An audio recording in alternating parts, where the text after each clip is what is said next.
Bonjour petits et grands lecteurs, j'espère que vous allez bien. On se retrouve aujourd'hui pour le premier book haul de l'année.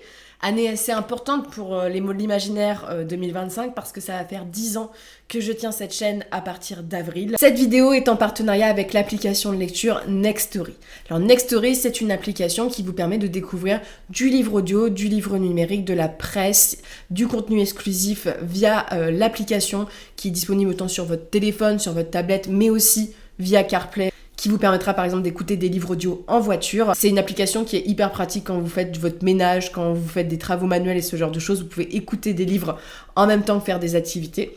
Avec le code que je vous mets juste ici et en barre d'infos, vous pouvez bénéficier de 45 jours d'essai gratuit à la place des 14 jours habituels. Et aujourd'hui, j'avais envie de vous parler de Lovecraft, parce que vous allez retrouver Lovecraft dans le book haul d'aujourd'hui, parce qu'il y a quand même pas mal de choix en termes de nouvelles de Lovecraft. C'est en plus des nouvelles qui sont assez courtes à écouter. Je vais pas forcément vous parler de Cthulhu, mais je vais vous parler par exemple du Festival, qui est une nouvelle où on retrouve encore les thèmes très chers à Lovecraft, avec la folie, le retour dans le foyer un peu étrange. On suit un homme qui va retourner chez lui, il me semble pendant la période des fêtes dans le Massachusetts. Et malheureusement pour lui, il y a beaucoup de choses étranges qui se passent dans son village d'enfance, dans l'endroit où il doit se rendre, et il y a une sorte de festival un peu malaisant qui se met en place, et on va suivre cette folie d'homme dont on ne sait jamais si c'est lui qui imagine les choses ou si c'est vraiment ce qui se passe. Je vous rappelle, avec le code juste ici en barre d'infos, vous pouvez bénéficier de 45 jours d'essai gratuit à la place des 14 jours habituels. Et je tenais encore à remercier Nextory pour leur confiance pour ce partenariat. On va commencer avec ce petit book haul avec pas mal de petites choses. Mes petits achats parce que j'ai craqué à la fin de l'année, je me suis fait plaisir. Mais surtout mes petites réceptions de Noël parce que j'avais demandé un livre et j'en ai 5, voilà je crois. Et on commence tout de suite. On commence tout de suite notamment avec les services presse. Alors j'ai reçu 2 services presse. Pas de bol pour la maison d'édition, je les ai reçus 2 ou 3 jours après que j'ai tourné ma précédente vidéo book haul. C'est Beren et Lucienne et La chute de Gondolin dans les collections un peu sympatoches de chez Pocket. Donc collection à pas cher de textes classiques de Tolkien. Beren et Lucienne, c'est l'histoire, vous le savez sans doute, d'une elfe et d'un humain qui tombent amoureux, et l'humain, pour pouvoir épouser la belle, va devoir affronter le grand Morgoth. Et La chute de Gondolin, donc c'est la chute de la cité de Gondolin, dont je vous ai parlé très récemment parce que j'ai lu la version de Christian Bourgois qui m'a été envoyée. Ça va compléter ma collection de l'univers de Tolkien. Alors je fais plus particulièrement une collection des éditions du Seigneur des Anneaux, mais ils sont très sympas pour pas cher, et c'est 2 textes que j'aime beaucoup, même si j'ai quand même une grosse préférence pour Beren et Lucienne, qui est à mon sens un des textes les plus poétiques de Tolkien. Pour Noël, j'avais d'autres besoins que de livres. Quand on a une maison, il faut des choses, et j'ai demandé des casseroles. Alors des casseroles fancy, mais j'ai eu des casseroles, mais j'ai aussi eu des livres. J'ai eu plus de livres que je ne l'avais escompté, notamment parce que depuis 1 an ou 2, ma cousine m'offre des livres pour Noël et je lui offre des livres. On n'a aucun goût en commun dans la vraie vie, en général. Bon, j'exagère, mais nous sommes des personnes très différentes, et notamment en littérature. À part le cozy mystery, on n'a pas forcément d'atomes crochus littéraires, et donc elle me propose des livres qu'elle a aimés, comme ça moi je découvre des petites choses. Et cette année elle m'a pris 2 ouvrages en poche. Le premier, c'est Les petites robes noires, donc ça se passe en 1959 en Australie, à Sydney. On va suivre des femmes qui font les grands magasins, et on va suivre des histoires de femmes a priori qui sont clientes et des vendeuses. C'est un classique, il le présente comme un classique de la littérature anglophone. Donc à voir, sachant que moi, la littérature australienne, j'y connais absolument rien, ça va être une découverte. Et ensuite, alors celui-ci, elle m'en avait parlé, notamment parce que le thème est un thème extrêmement important. C'est Vox de Christina Dashler. Donc c'est... Pitié, arrêtez d'imprimer les bandeaux comme ça, c'est une horreur. Arrêtez, épargnez-nous. Mais vous êtes sur un texte qui s'inscrit dans l'héritage de La Servante écarlate que j'ai lu très récemment, qui part pour principe qu'on va travailler sur la langue. A priori, les femmes dans ce monde-ci, notre monde, ont le droit de dire que 100 mots par jour. J'ai pas voulu en savoir plus. Ça va être hyper important à découvrir. Je pense que ça va me mettre en colère aussi. En ce moment, je suis très en colère sur ces questions-ci.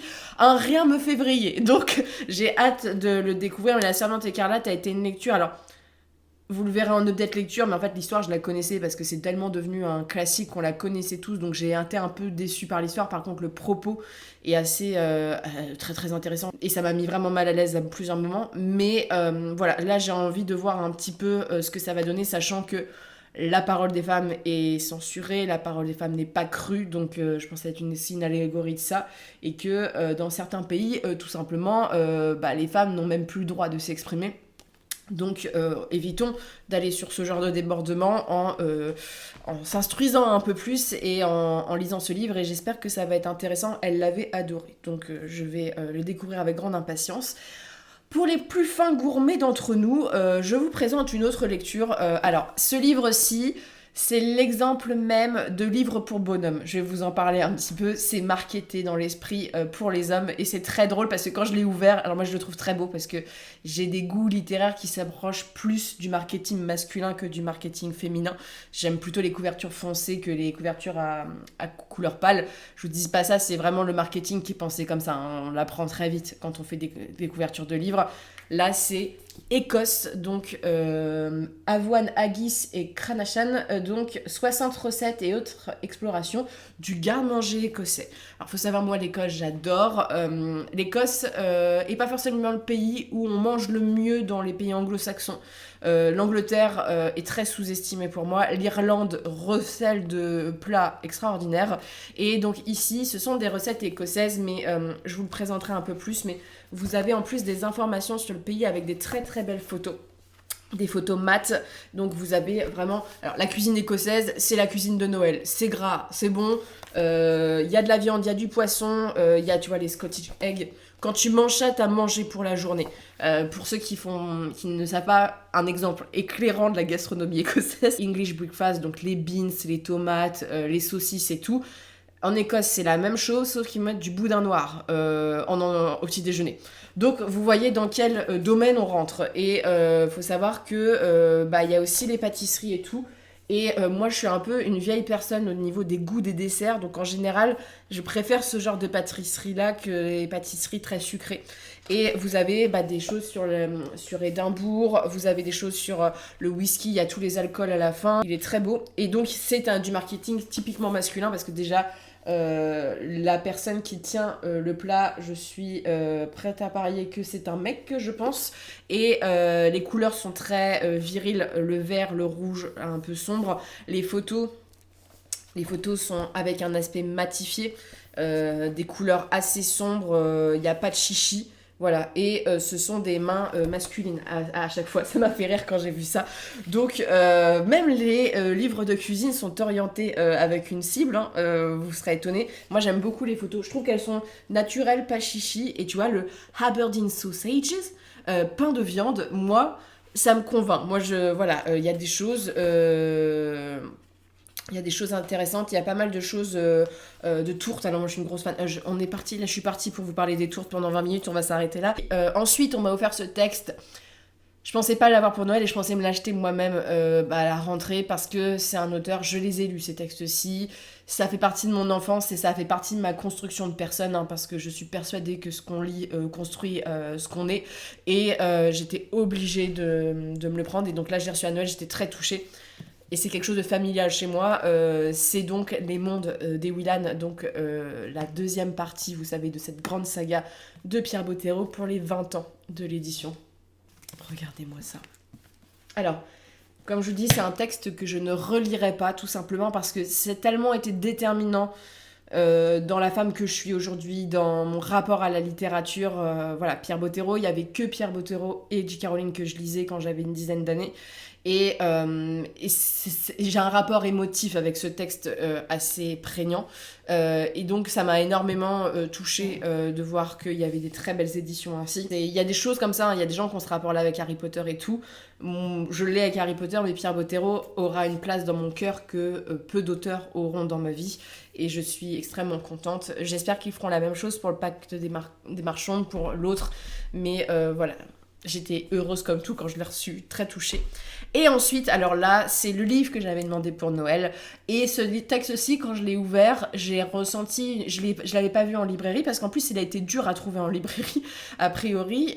C'est un texte qui... Je pense que les gens ne se rendent pas compte que ce texte existe. Et ce que ça veut dire, et l'avancée qu'on a eue quand même en France.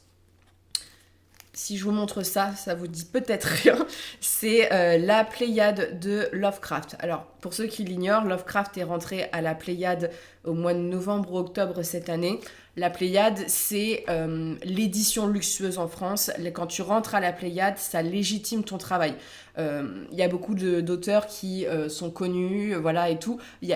Rentrer à la Pléiade, c'est rentrer dans la postérité. Tu es reconnu comme un auteur important de ton siècle et tout. Et malheureusement, la Pléiade, c'était très concentré sur des auteurs très classiques. L'imaginaire n'était pas du tout mis en avant. On a eu les textes de la Pléiade sur les monstres Frankenstein et sur le mythe du vampire, parce que voilà, c'est des textes anciens. Et Lovecraft ouvre ce chapitre avec l'horreur. Et je peux vous dire que ça m'a énormément émue qu'en France, on ait enfin reconnu le travail de cet auteur-ci. Parce que moi, j'étais terriblement choquée que Lovecraft ne soit toujours pas rentré à la Pléiade. Alors, la Pléiade, pour ceux qui ignorent, c'est des textes qui coûtent très cher. C'est du papier Bible, donc papier très très fin. Donc, comme ceci, vous avez une protection, mais ce sont des... Si je ne dis pas de bêtises, c'est du cuir, il me semble, la couverture. Et ce sont des éditions validées par des chercheurs. C'est-à-dire que si vous cherchez un texte le mieux traduit, ce genre de choses, la Pléiade reste quand même un peu ce qui est valeur sûre.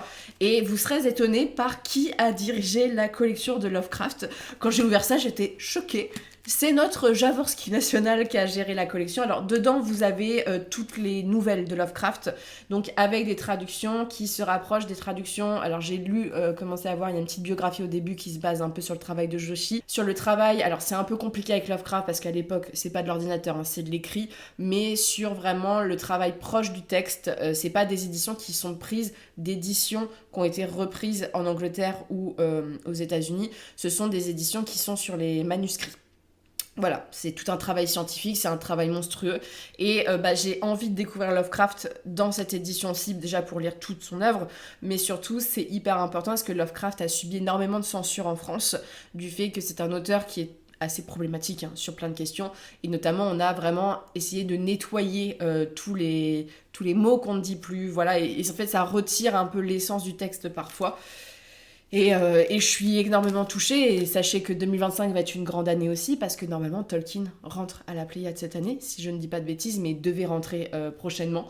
Et ça me fait tellement plaisir que le genre de l'imaginaire soit légitime. Et là, c'est un comment dire, pour l'imaginaire, c'est encore un pas qu'on fait de plus pour être légitimé. Il faut bien rappeler qu'en France, on est un sous-genre, qu'on n'est jamais représenté dans les médias, et que, voilà, enfin, on a des auteurs comme Lovecraft qui sont quand même des auteurs déterminants sur notre culture, la pop culture, sur les influences.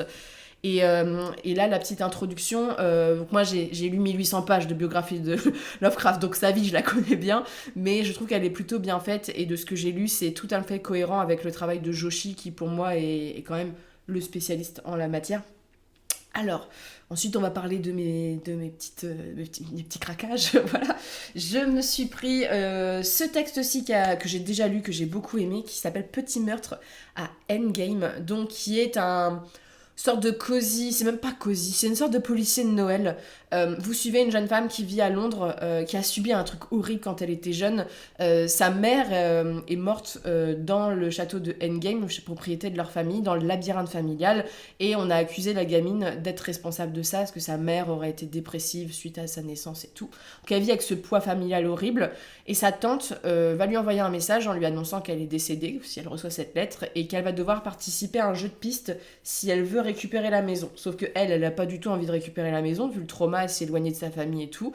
Mais sa tante lui dit que sa mère ne s'est pas suicidée, qu'elle a été tuée, et que dans ce jeu de piste, elle aura les informations pour ceci. Il y a des meurtres, c'est l'Angleterre, c'est la neige, c'est les scones. Voilà, très sympa. Alors, en soi, le meurtrier, tu trouves très rapidement, parce que c'est un huis clos, donc en fait, à un moment, il n'y a pas 36 solutions. Mais je trouve que c'est assez touchant comme texte, c'est assez intéressant. L'ambiance est assez chouette. Moi, j'ai passé un très bon moment de lecture. Donc, je me suis pris ceci, et je me suis pris... Alors, vous allez le retrouver, je pense, après. Je pris un autre texte de l'autrice. J'ai terminé juste hier ce texte-là, donc là on est sur de la lecture fraîche. J'ai acheté Fureur, donc le dernier tome des Terres bannies de notre cher John Gwynne National. Alors moi j'avais eu tous les tomes précédents en partenariat, mais je suis plus en partenariat depuis un an avec Léa. John Gwynne donc finit son univers de young adult médiéval fantasy avec ce tome-ci. Je dois déjà vous dire que ça a quand même été une déception. Voilà, j'ai eu 2 tomes, le premier tome de cette série, et là la fin pour moi est assez déceptive, mais ça conclut très rapidement, pas forcément de façon très claire je trouve, mais ça conclut ce cycle assez chouette parce que cette saga de Medieval Fantasy, c'est vraiment de la fantasy à papa, mais avec des personnages féminins forts, avec de l'ouverture d'esprit et avec quelques renversements sur les twists et sur ce qu'était la fantasy à papa. Voilà, il y a un peu une dénonciation de ça d'une certaine manière. Donc voilà, je vous en parlerai en update lecture, mais je pense que John Gwynne a voulu faire quelque chose. Mais il y aurait clairement eu besoin d'un tome en plus pour que ça soit crédible et je trouve que ce dernier tome n'est pas très bien maîtrisé. Mais ça c'est mon avis et j'ai lu La fin des dieux en fait juste pas très longtemps avant et pour moi La fin des dieux est bien au-dessus de ce tome-ci. Ensuite, alors celui-ci c'est ma mère qui me l'a offert et elle m'a dit je suis allée en librairie d'occasion et c'était le seul qu'il y avait et c'est le seul qu'il me manquait. Voilà, le tome 13 de l'épée de vérité, édition Françoisire, c'est pas celle que j'ai, mais là on est sur un truc où je prends ce qu'il y a, il faut que j'avance. Sachez que je suis en train de lire le tome 14, donc vous allez avoir dans les prochaines semaines, on parle de semaine-ci, mon avis entier sur cette saga. Sachez que ce 13e tome était vraiment mauvais, mais voilà, je vais pas vous en dire plus. L'épée de vérité classique de la littérature d'imaginaire et voilà. Et puis je me coltine Richard là, j'y vais un peu en rechignant, mais il faut que je termine. À un moment, il faut tourner la page et là, j'en peux plus. Mais sincèrement, le tome 12 m'avait plutôt convaincu sur pas mal de choses et là, le tome 13, j'étais en mode. C'est quoi ce tome de transition de merde? Genre, je pense que c'est un des plus ennuyants que j'ai lu de toute la série. Ensuite, alors, je vous ai fait une vidéo sur le bilan de l'année 2025 que j'ai tourné début décembre. Et en fait, j'ai eu un déclic après cette vidéo. Là, j'avance dans mes séries. J'ai fait une liste avec toutes les séries que je devais continuer, du moins les séries que j'avais envie de continuer. Et j'achète que des suites. J'ai acheté un tome d'un truc qui n'était pas une suite, mais qui était un tome unique. Mais là, j'ai envie de terminer des choses. J'ai envie que ma bibliothèque, du genre, je laisse pas un tome ou deux, parce que voilà, je suis comme ça. Et j'ai continué des suites. J'ai continué des suites. Je me suis pris le tome 3 de la partie 2 de l'univers de Celtic de Jaworski, Roi des mondes. Là, vous êtes sur Cure et Chaude, 3e et dernière partie de Chasse Royale, donc le 2e tome. Et donc, il y a un 3e tome qui est sorti, mais qui a un autre cycle, donc je pense qu'on va suivre encore une évolution dans le temps. Voilà, moi j'avais adoré le tome 2, je vous en ai parlé dans mon top, et j'ai envie de voir mon bélo, et puis j'ai peur avec ce livre, parce que c'est un livre, et c'est normal parce que les Celtes avaient ce côté prophétique aussi, c'est un livre où on a beaucoup de clés dès le début, où on sait qu'il y a des dessins de personnages qui vont être horribles, et je pense que je vais pleurer toutes les larmes de mon corps. Je suis très investie dans la vie de Belovez, et je suis tellement choc-barre par les révélations que je pense que je vais le lire bientôt, mais j'ai peur de sortir les mouchoirs. Pareil, toujours suite. Vous allez dire, elle a été sage. Bah oui, j'ai été sage. Je me suis pris le 5e tome de Dune, donc de Frank Herbert, Les Hérétiques de Dune, qui se situe bien des années après le 4e tome, donc l'Empereur Dieu. Je vais m'arrêter au 6e, je vous ai dit. Moi, Dune, c'est pas une saga qui me convainc à 100%. J'ai envie de voir la fin de la saga et lire l'œuvre de Herbert, mais on va voir ce que ça donne. C'est une sacrée pavasse, pour le coup. J'espère que ça va pas trop m'ennuyer parce que c'est le problème avec Herbert, je trouve qu'il se perd beaucoup dans la philosophie et que voilà, ce que ça raconte, c'est intéressant, comment c'est raconté, c'est pas toujours le cas et on va voir, hein. Donc ouais, on est des milliers d'années après l'histoire de Leto, donc voilà, et on va être vraiment sur un système où même Dune ne s'appelle plus pas Dune, mais elle s'appelle Rakis et comment on appelle ça, vous voyez, la poudre, le sable, l'épice, voilà, est synthétisée. Donc en fait, Dune n'est plus une planète qui est essentielle, mais a priori, il va y avoir des choses un peu particulières. Et il y a un truc encore avec les vers géants, toujours avec les vers dans cet univers. Donc hâte de voir ça. Après, je sais que les 2 derniers sont pas forcément les textes qui sont les plus appréciés. Ensuite, alors c'est pas vraiment une suite, mais il y a des auteurs et des autrices dont je veux lire toutes les œuvres, et donc ça fait partie de ces autrices-ci. Je n'ai pas lu de texte de cette autrice-ci cette année, et c'est pour ça que je me suis dit, mais t'adores son travail, pourquoi Voilà, donc je me suis pris Les Oiseaux de Daphné du Maurier. Donc Les Oiseaux, vous connaissez forcément, hein, vous voyez bien, c'est même la couverture du film très célèbre donc de Hitchcock. Les Oiseaux, moi j'ai un rapport à ce film, je ne l'ai jamais vu, je l'ai entendu quand j'étais petite, et ça fait partie des traumas où j'entendais les oiseaux hurler à la mort. Donc c'est un rapport, le film, je ne l'ai jamais vraiment vu, j'ai vu des extraits, et donc on est a priori sur des oiseaux qui vont devenir cinglés, voilà, et qui vont se mettre à attaquer les gens. C'est tiré d'une histoire vraie, il me semble, je crois que j'avais vu ça sur internet. Et de Daphné du Maurier, il me reste pas tant de choses que ça à lire. Tout à l'heure, j'ai pris Meurtre sur le Christmas Express que j'ai lu. J'étais moins convaincue que Endgame, mais c'est aussi un policier qui est très inspiré d'Agatha Christie, parce que l'autrice, je crois, est fan de Agatha Christie. Une femme policière dont la fille vient d'accoucher part prendre le train pour remonter donc à Fort William.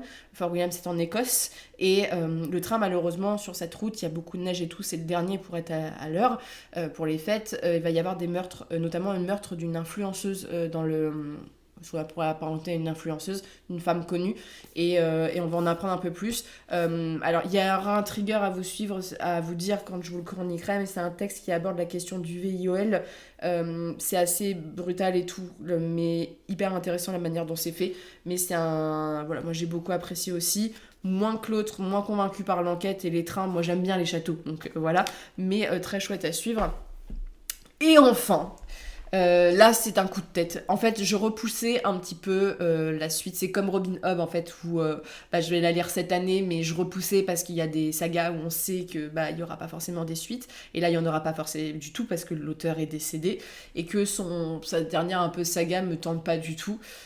C'est plutôt de la SF. Je me suis pris 4 tomes, les 4 premiers tomes du cycle de Tiffen Patrack. Les romans de Tiffen Patrack sont pas considérés comme appartenant aux annales du Disque Monde, mais ce sont des romans qui sont liés à cet univers-ci. Tiffen Patrack, a priori, c'est un peu plus young adulte, un peu plus jeunesse, et donc je me suis pris les 4 premiers tomes parce que j'avais récupéré chez Pocket, il me semble, à l'époque, où j'avais demandé un service prêt, je ne sais plus, le 5e et dernier tome de ce cycle qui, je crois, est La Couronne du Berger. Alors je vous dis ça, mais je ne sais pas si... parce que c'est pas du tout clair dans l'édition, parce que je pense que les autres sont des romans qui sont séparés.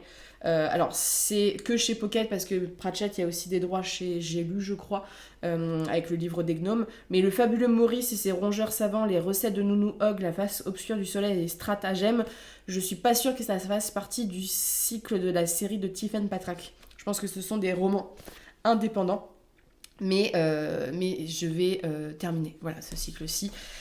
J'ai failli succomber hier, mais je me suis dit non, lis Terry Goodkind, voilà, avance. Les ch'tis tomes libres, qui donc, voilà, Stephen, elle a 9 ans et c'est une apprentie magicienne, donc il y a ce côté-là un peu jeunesse, et ça va me faire tout bizarre de relire Pratchett parce que ça fait quasiment 2 ans, je crois, et j'avais pas envie de le finir, mais il faut avancer dans la vie, et je pense que si j'ai une longue vie, voilà, je relirai les Annales du Disque Monde, donc voilà, je suis un peu dans cette optique-ci, mais j'ai vraiment hâte de lire ce texte-ci.